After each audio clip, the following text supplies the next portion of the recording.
10 games, 5 windows, countless practices, and lineup shuffles. It's now or never for Gilas Pilipinas, who's in must-win situations on the road if they want that chance to qualify for the World Cup. So, how did they get here exactly? Here's a look back at that journey. The Philippines is looking to return to basketball's biggest stage, the FIBA World Cup. And with the new home and away format, Gilas Pilipinas has been competing in the Asian qualifiers for more than a year now in hopes of making it to the World Cup in China in September.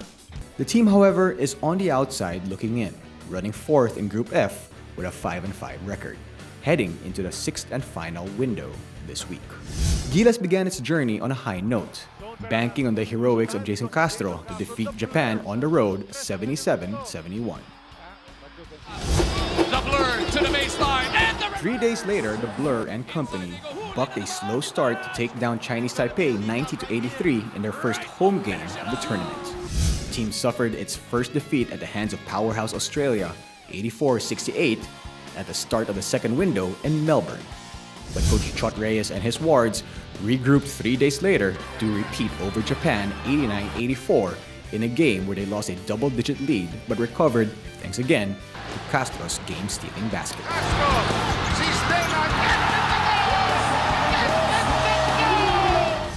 Gilas didn't need his heroics in their next game in June as they handed Chinese Taipei a 93-71 beating, with Junmar Fajardo leading a balanced effort. At this point, Gilas was tied for first in Group F with Australia with a 4-1 record. But on July 2, 2018, Gilas' fortunes would change. Almost everyone remembers where they were on that fateful day. Gilas suffered an 89-53 loss at the Philippine Arena in a rematch with Australia. But what will be remembered from that game was the brawl that caused a suspension of 10 players, among other sanctions. It was Kickert. Kickert started it. Yeah. And Kickert now getting the brunt. The incident resulted in drastic changes in the national squad. Reyes stepped down as coach and replaced by Yang Giao, who returned to national duty after mentoring the team in 2009. More PBA players were also made available for Gilas, while the mainstays served their suspensions. The revamped Gilas was quickly tested in its first game of the second round last September, losing to Iran 81-73 despite a big game from Christian Stanharinger, who made his Gilas debut.